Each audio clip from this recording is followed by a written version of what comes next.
Welcome back to our channel Asha Jyoti videos. ఈ వీడియోలో నేను శాండ్విచ్ ప్రిపేర్ చేస్తున్నాను. పిల్లలకైనా పెద్దవారికైనా ఎంతో ఇష్టమైన స్నాక్ రెసిపీ శాండ్విచ్ కదా. ఎంతో సింపుల్గా అండ్ టేస్టీగా ఇలా చేసుకోండి, అందరూ ఎంతో ఇష్టంగా తినేస్తారు. ఓకే, ఈ శాండ్విచ్ ప్రిపేర్ చేయడానికి ముందుగా స్టవ్ ఆన్ చేసుకొని ఒక ప్యాన్ పెట్టేసుకోవాలి. అందులో తగినంత ఆయిల్ వేసేసుకొని ఆయిల్ వేడిపోయిన తర్వాత ఇలా ఆవాలు, జీలకర్ర, వెల్లుల్లి ముక్కలు వేసేసి కలిపేస్తున్నాను. వెల్లుల్లి ముక్కలు ఫ్రై అయిపోయిన తర్వాత ఇందులో క్యారెట్ తురుము వేసుకోవాలి. అలాగే ఉల్లిపాయ ముక్కలు, క్యాప్సికమ్ ముక్కలు, కట్ చేసిన టమాటో ముక్కలు ఇవన్నీ వేసేసి కలిపేసుకోవాలి.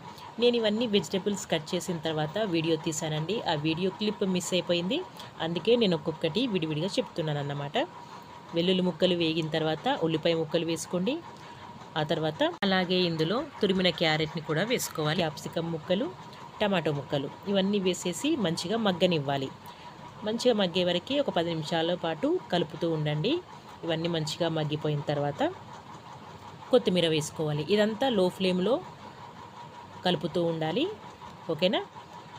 లాస్ట్లో ఇలా కొత్తిమీర వేసేసి కాస్త పసుపు వేసాను, అలాగే తగినంత ఉప్పు కారం వేసేసి కలుపుతున్నాను అన్నమాట. ఆ తర్వాత ఇందులో కాస్త మసాలా వేసేసి కలిపేసుకోవాలి. మసాలా వేసినట్లయితే ఈ కర్రీ టేస్ట్ చాలా బాగుంటుంది. మసాలా వేసేసి ఇదంతా కర్రీ కలిపేసుకొని స్టవ్ ఆఫ్ చేసేసుకున్నాను. ఇలా కర్రీ తయారు చేసి పెట్టుకున్నామంటే శాండ్విచ్ తొందరగానే ప్రిపేర్ చేసుకోవచ్చు. అయితే నా దగ్గర శాండ్విచ్ ప్రిపేర్ చేసుకోవడానికి మిషన్ ఉందండి, నేను అందులో చేస్తున్నాను. మీ దగ్గర ఒకవేళ శాండ్విచ్ మిషన్ లేనట్లయితే మీరు ఐరన్ ప్యాన్ లేదంటే ఎనీ ప్యాన్ దేనిపైనైనా చేసుకోవచ్చు, ఓకేనా. నేను మిల్క్ బ్రెడ్తో చేస్తున్నాను. మీరు బ్రౌన్ బ్రెడ్తో కూడా చేసుకోవచ్చు, ఏదైనా పర్వాలేదు, బాగానే ఉంటుంది.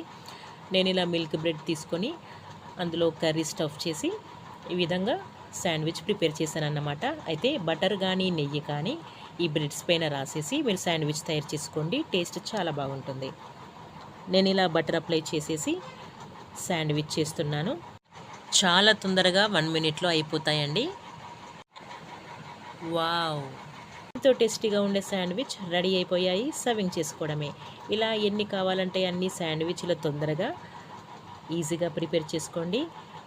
ఇలా శాండ్విచ్ చేసి సర్వింగ్ చేసి మీరు పిల్లలకి ఇచ్చారంటే ఎంతో హ్యాపీగా తినేస్తారు. టేస్ట్ కూడా చాలా బాగుంటాయి. మళ్ళీ మళ్ళీ ఇవే చేయమని అడుగుతారు కూడా. అయితే ఈ శాండ్విచ్కి టమాటో కెచప్ సర్వింగ్ చేసుకోండి, చాలా బాగుంటాయి, ఓకేనా. నేను ఈ వీడియోలో చూపించిన విధంగా ఇలానే చేసుకోండి. ఎంతో టేస్టీ అయిన శాండ్విచ్ మీరు ప్రిపేర్ చేసుకోవచ్చు. అయితే ఈ వీడియో కనుక మీకు యూస్ఫుల్ అనిపిస్తే ఈ ఛానల్ని సబ్స్క్రైబ్ చేయండి, లైక్ షేర్ చేయండి, ఈ ఛానల్ని సపోర్ట్ చేయండి. సబ్స్క్రైబ్ చేస్తేనే నేను వీడియోస్ పెట్టినప్పుడల్లా మీకు నోటిఫికేషన్ వస్తుంది, మీరు చూడవచ్చు.